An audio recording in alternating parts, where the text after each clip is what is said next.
오전에 우리는 뒤돌아보는 신앙이 되면 안 된다. 그러면서 우리가 뒤돌아보는 이유를 뭐라 그랬어요? 미련 때문이고, 그 미련은 대부분 뭐예요? 주님께 맡기지 못했던 우리 육신의 삶이라고 말씀드렸습니다. 그러나 우리는 또 뒤돌아볼 줄 아셔야 돼요. 근데 무엇을 뒤돌아봐요? 내 인생 가운데 주께서 행하신 은혜를 돌아보는 것은 정말 중요합니다. 행복한 사람들의 특징은 감사할 줄 아는 사람이에요. 행복한 사람 만나보세요. 그 사람들은 감사의 조건이 아주 많아요. 당신은 왜 이렇게 행복해요? 그러면 나는 이상하게 감사해요. 우리 부모도 감사하고, 내 친구도 감사하고, 내가 하는 일도 감사하고, 내 삶 속에서 이루어지는 일들도 감사해요. 그런 사람은 행복해요. 불만이 많은 사람들은 별로 행복하지 않습니다. 남들이 보기에는 되게 많은 걸 가지고 있는데도 불만이 많은 사람 많아요. 여러분, 벤츠를 타고 다녀도 자기가 스포츠카를 못한 거를 불만스러워하는 사람도 저는 봤습니다. 그러니까 인간의 이 욕심이라는 건 한계 끝이 없다는 거예요. 그러니까 뒤돌아보면서 하나님의 은혜가 많다면 우리는 감사하게 될 것입니다.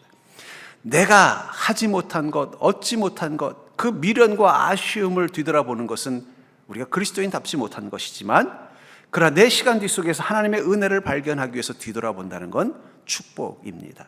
오늘 바울이 그 말을 하고 있는 거예요. 뭐라고 말하고 있어요? 나의 나된 것은 하나님의 은혜입니다.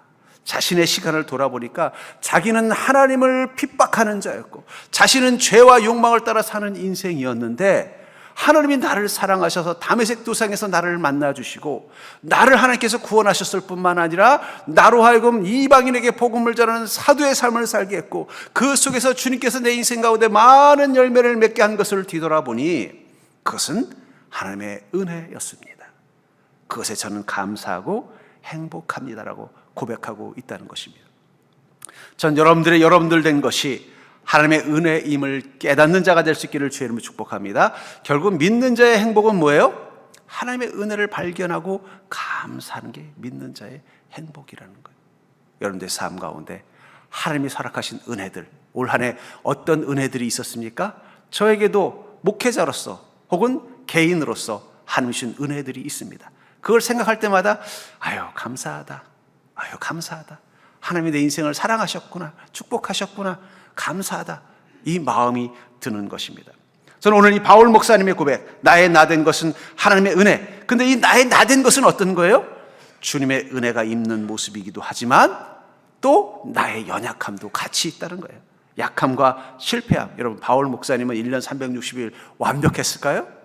그분도 실수가 있고 실패가 있고 낙심할 때가 있고 때로는 실망할 때가 있고 때로는 두려워할 때가 왜 없었겠습니까?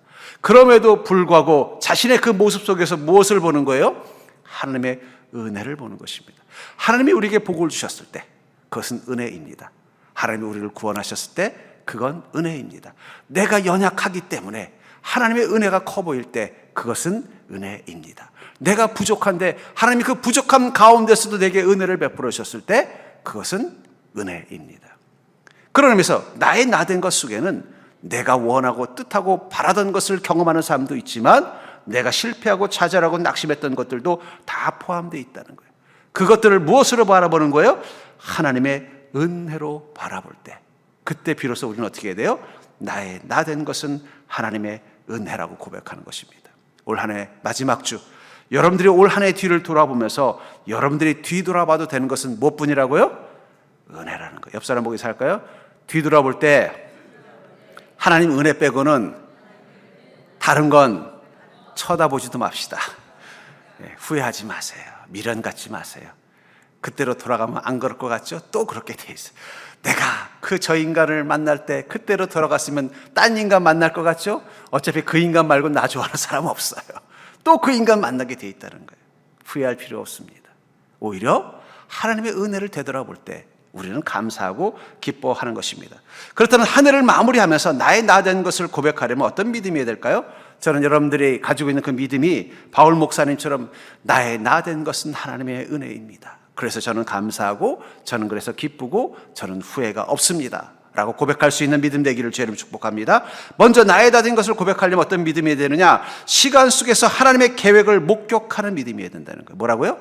시간 속에서 하나님의 계획을 목격하는 믿음이 되어야 한다는 것입니다. 10절에 보니까 그러나 내가 나된 것은 하나님의 은혜로 된 것이니 내게 주신 그의 은혜가 헛되지 아니하여 내가 모든 사도보다 더 많이 수고하였으나 내가 한 것이 아니오 오직 나와 함께 하신 하나님의 은혜로다. 내가 한 것이 아니라 누가 했다고요? 하나님이 행하셨다는 거예요. 여러분들 중요한 것이 있습니다. 여러분들 올 한 해 했던 모든 일들을 여러분들이 하신 걸까요? 하나님이 하신 것일까요? 그건 각자 차이가 있을 거예요. 하나님이 하신 일도 있고 여러분들이 하신 일도 있을 것입니다. 분명한 건 하나님이 하신 일은 후회가 없습니다.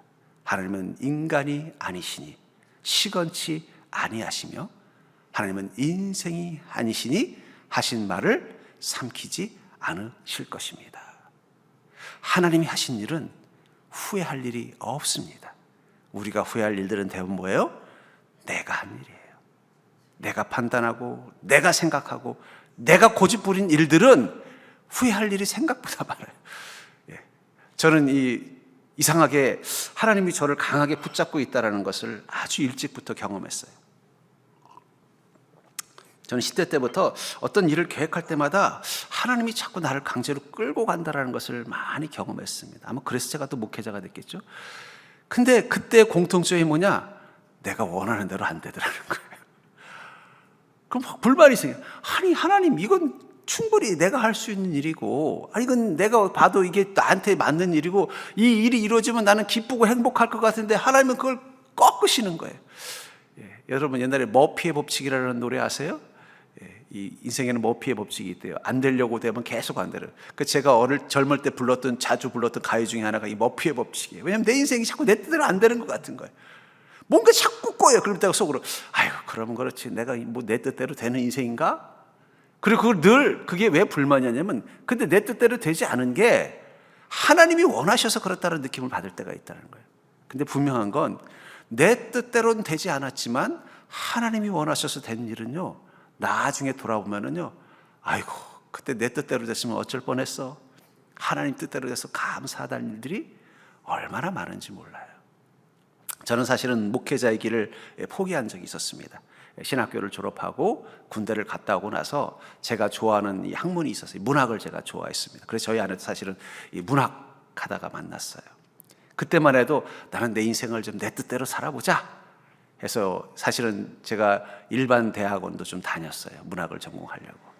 그리고 출판사도 좀 다녔어요. 그래서 그게 제 뜻이었어요. 근데 하나님이 계속 그 길을 막으시는 거예요.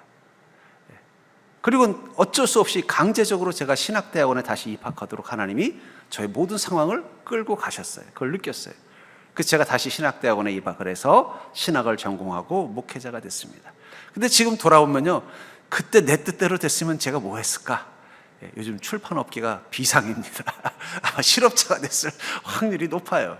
지금 누가 책을 사서 읽습니까? 그때 이제 저랑 같이 뭐 이렇게 출판업계에 있었던 분들 또 이렇게 또 책을 만들고 이런 일을 하셨던 분들은 다 어렵다는 얘기를 제가 먼 발치에서 들었어요.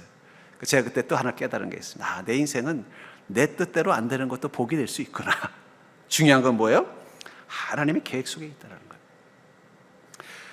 무엇을요? 나의 모든 수고 가운데 내가 애쓰고 수고하는 모든 것들이 내가 하는 것이 아니라 하나님이 행하시는 일이라는 사실을 깨닫고 나면 어떻게 돼요?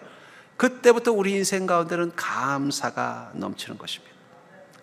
우리에게 믿음이 있습니다. 이 믿음은 두 가지 전제를 가지고 있어요. 우리가 믿음 가운데 산다는 것. 첫 번째는 하나님께서 내 인생 속에 계획을 가지고 계신다는 거예요. 여러분 우리가 믿음으로 사는 순간 그 순간부터 우리의 삶은 하나님께서 계획하신 공적인 삶이 되는 것입니다. 여러분들 하나님의 계획과 뜻이 내 삶 가운데 없다면 굳이 믿음으로 살 이유가 없는 거예요. 믿음은 우리에게 내 뜻이 아니라 주님의 뜻 앞에 순종하도록 만드는 힘이 믿음입니다. 나는 이렇게 하고 싶은데 내 안에 믿음이 어떻게 하는 거예요? 너 주님의 말씀 앞에 순종해. 너 주님의 뜻을 따라 살아. 라고 내 안에 믿음이 말하기 때문에 어떻게 되는 거예요? 우리는 순종하는 것입니다. 왜 그래야만 될까요? 그것은 내 인생 가운데 하나님의 계획이 있기 때문이라는 거예요. 하나님께서 내 인생에 아무 계획이 없다면 굳이 뭐하러 믿음대로 살아요? 그냥 내가 원하는 대로 살아도 상관없죠. 근데 하나님의 계획이 있다는 거예요. 나는 너의 인생을 이렇게 쓰기를 원한다. 나는 네가 이런 삶을 살기를 원한다. 나는 너를 통해서 내가 이런 영광 받기를 원한다. 하나님의 계획이 있기 때문에 우리는 우리 인생을 내 뜻대로 사는 게 아니라 하나님의 뜻대로 사는 것입니다. 요나가 자기의 뜻대로 하기를 원했을 때는 저 니느웨가 멸망하는 것이에요. 하나님께서 니느웨 성을 멸망시켜 주기를 원하셨던 것입니다. 그러나 하나님의 계획은 달랐어요. 그러자 어떻게 됐어요? 하나님은 요나의 뜻을 꺾고 하나님 뜻 앞에 순종하게 합니다. 그게 너무 싫어서 어떻게 됐어요? 도망가다가 큰 물고기 뱃속에 잡혀 들어가기도 하고, 또 토해져서 보니까는 니느웨 성 근처에서 가서 하나님 뜻을 어쩔 수 없이 전파하고 나서 봤더니 그 결과가 자기가 상상도 못할 그 니느웨 성, 내가 이렇게 복음 전해도 이 사람들 끔찍도 안 할 거야 생각했던 니느웨 사람들이 어떻게 해요? 그 음성을 듣고 전부 다 왕부터 밑에 가장 평범한 평민까지 다 하나님 앞에 회개를 하는 놀라운 성령의 역사가 나타났다는 거예요. 내 뜻이 아니라 하나님 뜻 앞에 굴복할 때 성령의 역사가 우리 삶 가운데 나타나는 것입니다. 저는 그것을 알기 때문에 저의 뜻이 이루어지는 것보다는 하나님의 뜻이 이루어지기를 기대합니다. 그리고 그게 믿음입니다. 주님도 뭐라고 기도하셨어요? 누가복음 22장 42절에 보니까 이르시되 아버지여, 만일 아버지의 뜻이거든 이 잔을 내게서 옮기시옵소서. 그러나 내 원대로 마시옵고 아버지의 원대로 되기를 원하나이다. 이렇게 아버지의 원대로 되기를 원하나이다라는 말을 저는 이렇게 이해돼요. 주님의 뜻대로 되실 줄 믿습니다. 예수님도 주님의 뜻대로 되는 것이 은혜요 축복이라는 것을 알고 계셨다는 것이. 그렇기 때문에 내 마음은 이 잔을 멀리하는 것이지만, 그러나 정말 내 인생의 축복은 주님의 뜻이기 때문에 주님이 그 잔을 받으라고 말씀하시면 저는 순종하겠습니다.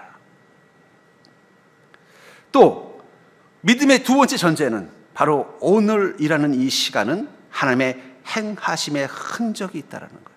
여러분, 우리가 믿음으로 사는 그 순간 우리 삶 가운데 하나님의 영이신 성령님이 함께 하시면서 성령님은 우리 삶 가운데 끊임없이 역사하시고 운행하십니다. 가끔 제가 엘리베이터에 보면은요, 유치원에 가는 아기들하고 함께 탈 때가 있어요. 그러면요, 아기들이 입고 있는 옷을 보면 얼마나 이쁜지 몰라요. 그냥 아기 자체도 이쁜데 어쩌면 입고 있는 옷, 가방, 어쩌면 그렇게 깔맞춤 센스, 그러니까 패션 감각이 있어요. 그 아기가 패션 감각이 있어서 그렇게 입었을까요? 여자 아기는, 우리 아파트에 일하는 쌍둥이가 있었어요. 여자애도 남자. 보면 남자애는 남자로서 패셔너블하게 그 나이에 잘 맞는 예쁜 옷을 입고 가방을 메고 가고, 여자애는 또 여자애답게 그 예쁜 옷을 입고 가방을 메고 갈 때마다 어쩌면 저 둘 어린 쌍둥이가, 이제 한 5살밖에 안 된 쌍둥이가 어쩌면 저렇게 패션 감각이 있을까? 그 아이들이 패션 감각이 있어서 그런 거예요? 누가 패션 감각이 있는 거예요? 그 아이의 어머니가 패션 감각이 있는 거예요. 그 아이가 이렇게 예쁜 옷을 입고 학교, 유치원에 갈 수 있는 것은 어머님이 그 아이들을 위해서 고민하고, 오늘은 뭘 입혀서 입혀갈까? 오늘 맞는 옷이 뭘까? 색깔은 뭘까? 고민해서 그것을 신발부터 머리 모자까지 다 세팅을 해서 가게 해줬기 때문에 그 아이가 더 예뻐 보이는 것입니다. 가끔 눈이 왔을 때, 며칠 전에 어제인가 그제 눈이 왔죠? 마침 눈이 와서 이렇게 보니까 저희 집 앞쪽에도 누가 밤새 마당을 쓸어놨더라고요. 생각해 봤어요. 우리 다 자고 눈이 오는지도 모르고 자고 있었는데, 그 이른 새벽 누군가는 어떻게 해야 돼요?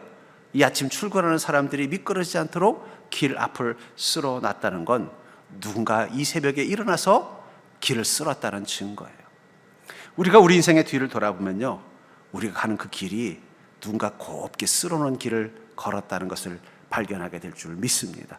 여러분들이 괜찮아서, 운이 좋아서 여기까지 온 게 아니라는 거예요.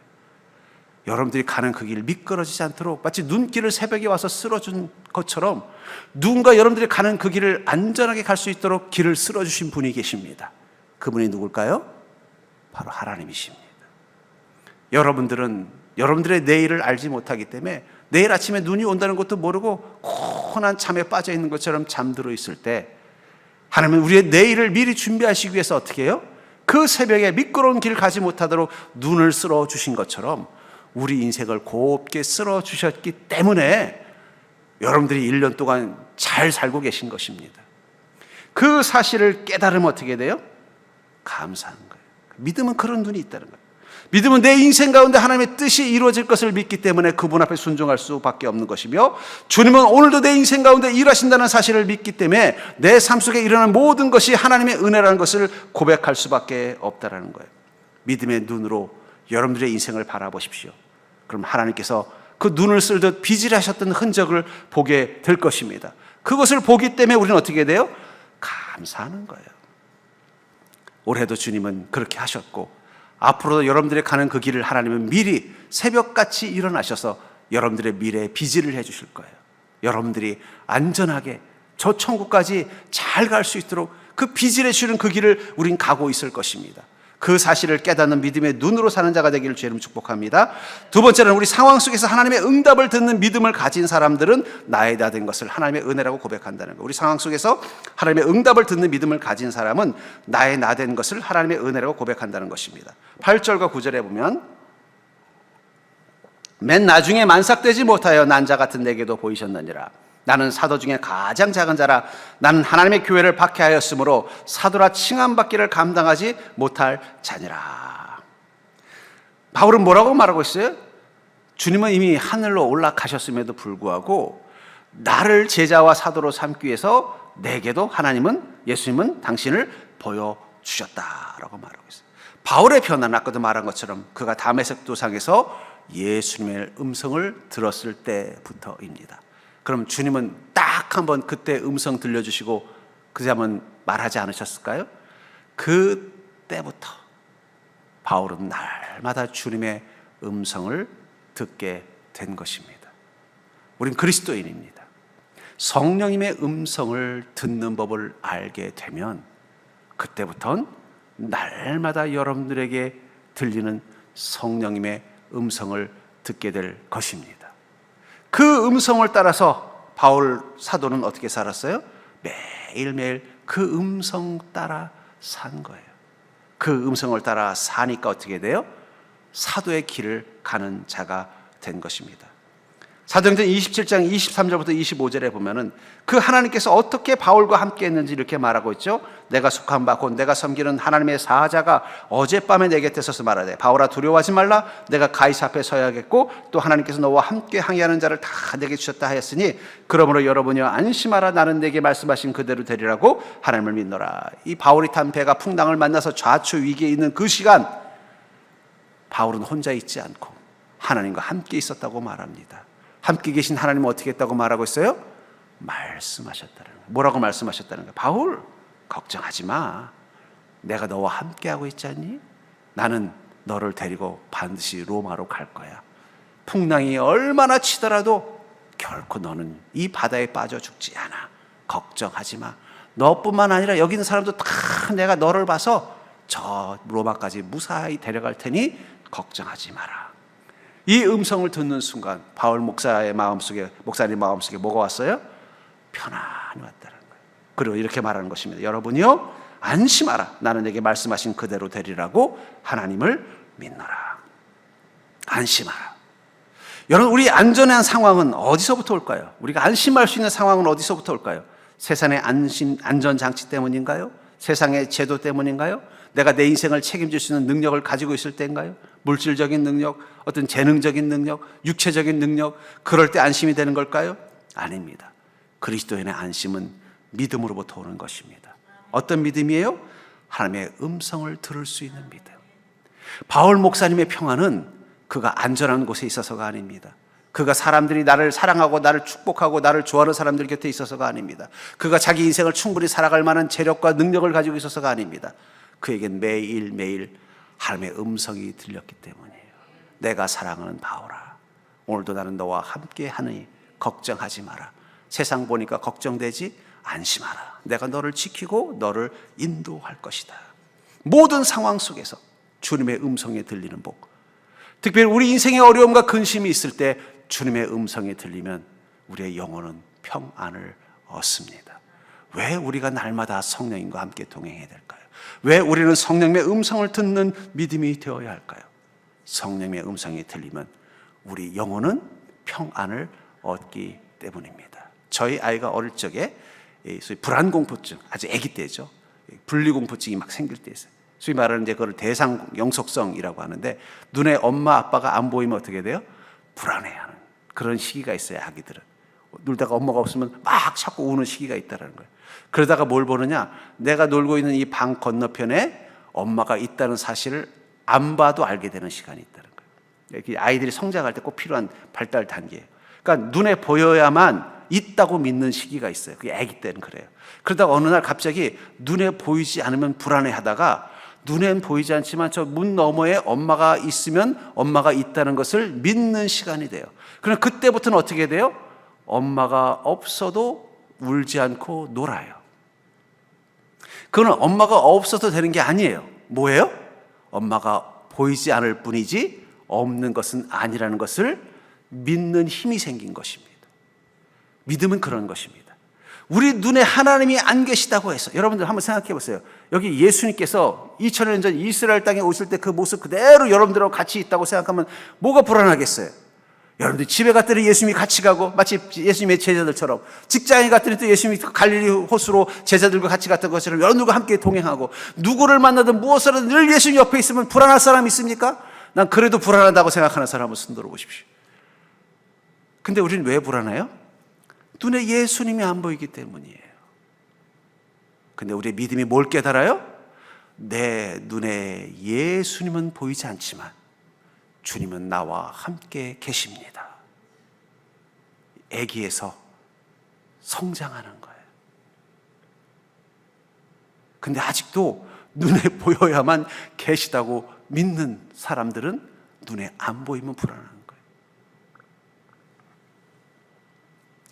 그런 의미에서 우리가 주님의 음성을 듣는다는 건, 그러니까 엄마가, 저희 아내가 어떻게 하나 봤더니 우리 아기랑 이제 떨어져서 주방에 가서 일을 해야 되잖아요. 그럼 계속 뭐래? 엄마 밖에 있어, 엄마 밖에 있어, 엄마 밖에 있어, 이 말을 계속 반복하더라고요.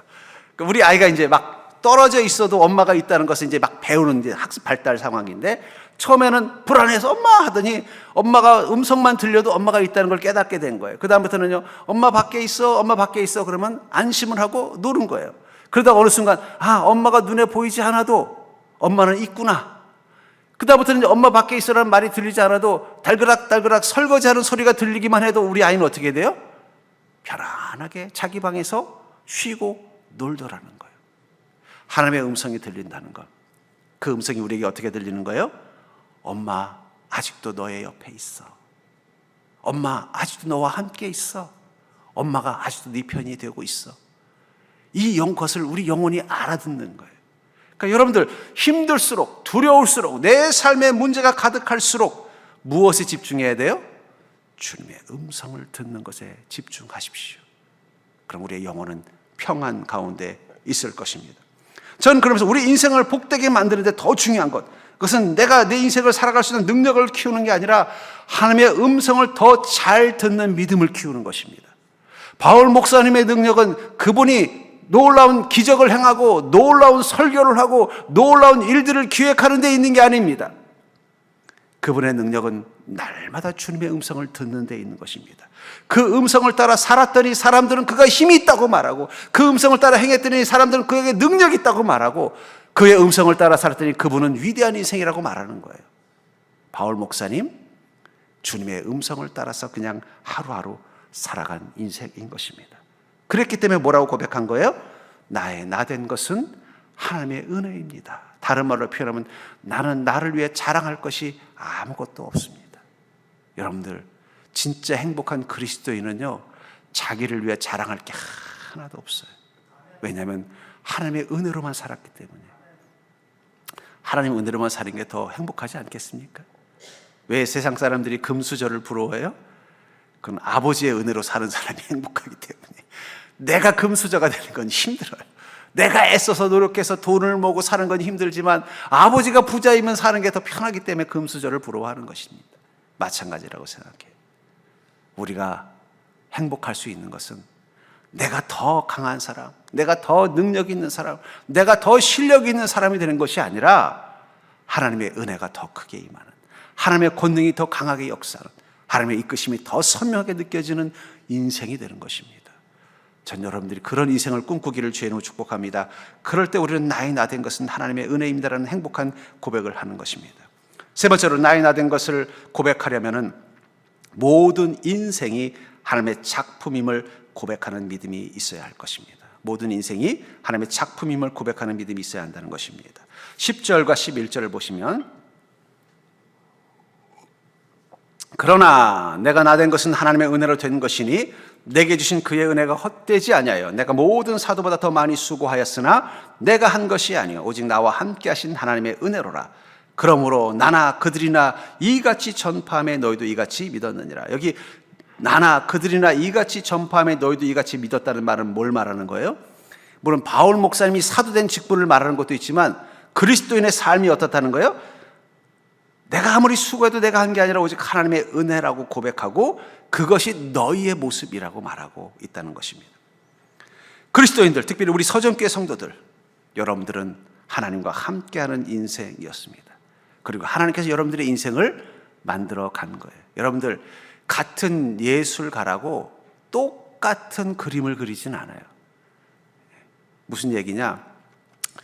예를 들면은 미켈란젤로라는 이태리의 유명한 조각가가 만든 조각 작품 중에 다비드상이라는 게 있잖아요.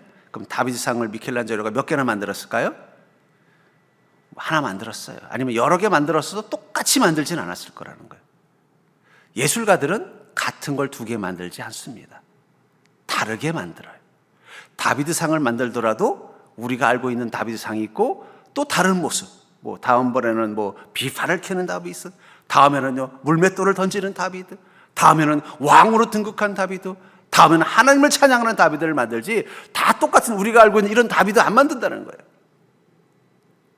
하나님께서 여러분들과 함께 하시면서 여러분들을 빚어갈 때 절대 똑같게 만들지 않았어요. 각기 다른 모습들을 하나씩 갖게 만들 것입니다. 중요한 것은 하나님께서 우리를 빚으셨다는 거예요. 하나님께서 빚으셨기 때문에 그것은 우위가 아니라 차이가 되는 거예요. 무슨 얘기냐? 이 컵이 어떤 유명한 도공이 만든 작품이라고 한번 가정해 볼게요.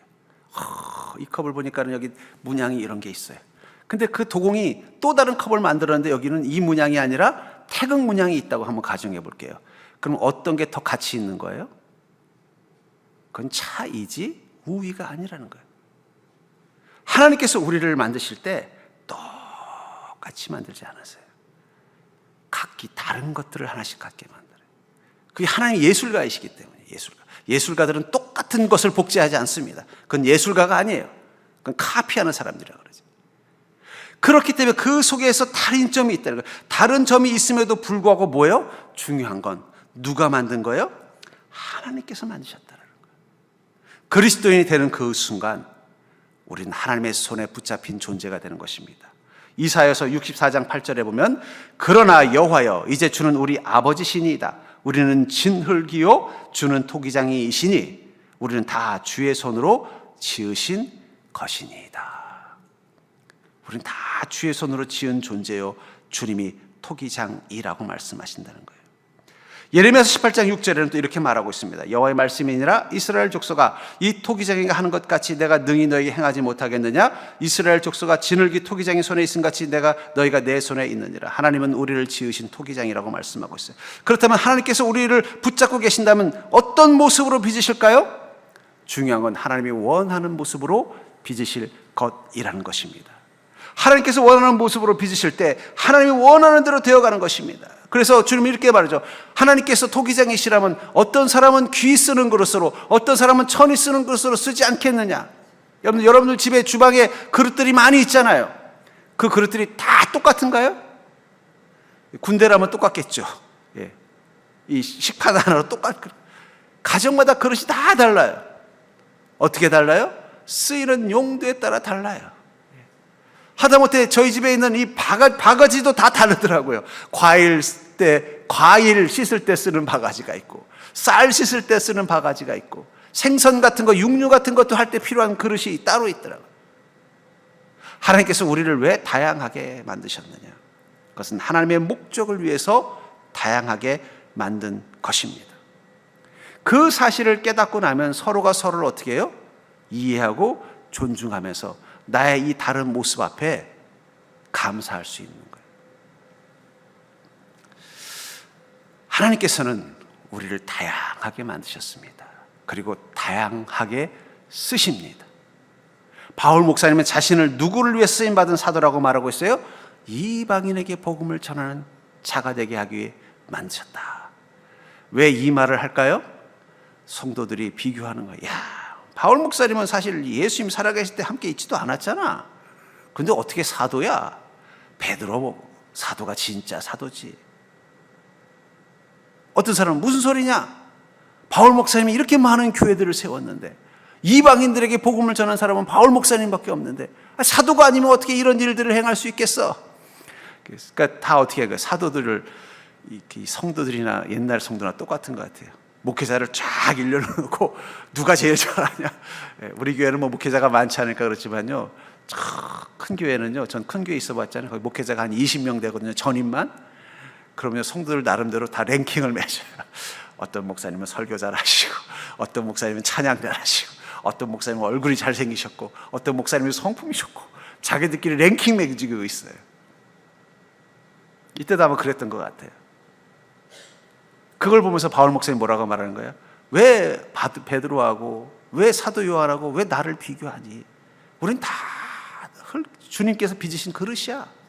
하나님께서 나를 이방인들을 위해 쓰신 사도이기 때문에 나는 그것을 알기 때문에 베드로하고 내 인생을 비교하지 않는다는 거예요. 나는 주님께서 주신 이 직분 감당하기 위해서 수고할 뿐이라는 거예요. 여러분들, 하나님께서 여러분들을 만드신 그 모습 그대로 주님의 은혜라고 고백하려면 제일 중요한 게 뭐냐?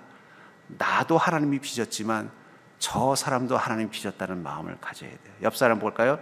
나만 하나님이 만드신 줄 알았더니 당신도 하나님께서 만드셨군요. 이것을 고백해야만 나의 나 된 것이 하나님의 은혜라고 말하는 거예요. 왜 현대인들이 불행한 줄 아세요? 자꾸 비교하는 거예요. 성적표를 매기는 거예요. 우열을 매기는 거예요. 저 사람은 저런 인생 사는데 나는 왜 이런 인생 사나? 저 사람에게 왜 저런 복이 있는데 왜 나에겐 이런 복이 없나? 그것이 우리를 어떻게 만들어요? 초라하게 만들고 은혜를 못 누린 인생처럼 보이는 거예요. 근데 나를 이렇게 빚으신 분이 하나님이시라면 하나님이 원하는 대로 하나님의 목적을 위해서 나를 이렇게 만드셨고 그것을 통해서 내 인생을 쓰기를 원하신다는 것을 우리가 인정하면요, 내가 하나님의 작품이라는 것을 인정하면 그때부터 나의 나된 모든 것이 뭐가 돼요? 하나님의 은혜가 되는 거예요. 목회자들도 그렇습니다. 왜 어떤 목사는 하나님께서 저렇게 좋은 교회, 큰 교회 가서 목회 잘하게 하시고 어떤 목사님은 저 섬나라에 섬에 가가지고 어렵게 목회를 하시나? 근데 목회자들은 그것 때문에 스트레스 받지 않습니다. 왜냐하면 대부분의 목회자들은 어떤 마음이에요? 하나님이 나를 그것을 위해서 빚으셨다고 믿기 때문이에요. 나는 저 섬에서 저 섬 사람들에게 복음 전하게 하시려고 빚으셨다고 믿는 거예요. 제가 최근에 울릉도로 부임한 목사님, 우리 저랑 같이 교회에서 목회하는 목사님 만났어요. 그랬더니 그 목사님 어떻게 할만해요? 그랬더니 아이고 제가 보니까 그분이 원래 진도 분이거든요. 사모님은 선장의 딸이에요. 하나님께서 나를 울릉도에서 목회하시려고 저를 이 진도 섬에서 태어나게 하고 또 아내를 어부의 딸을 만나게 해주신 것 같습니다.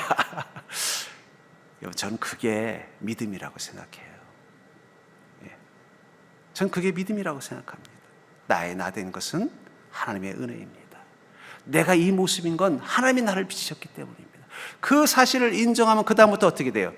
내 모습 이대로 주님 앞에 순전한 믿음과 수고를 아끼지 않는 헌신을 할 수 있는 거예요. 근데 뭐야 이거 나는 결국 이렇게 막 쓰려고 주님 만드신 거야?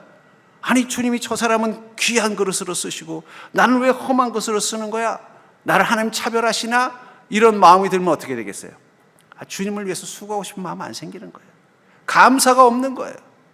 믿음의 힘이 안 생기는 거예요.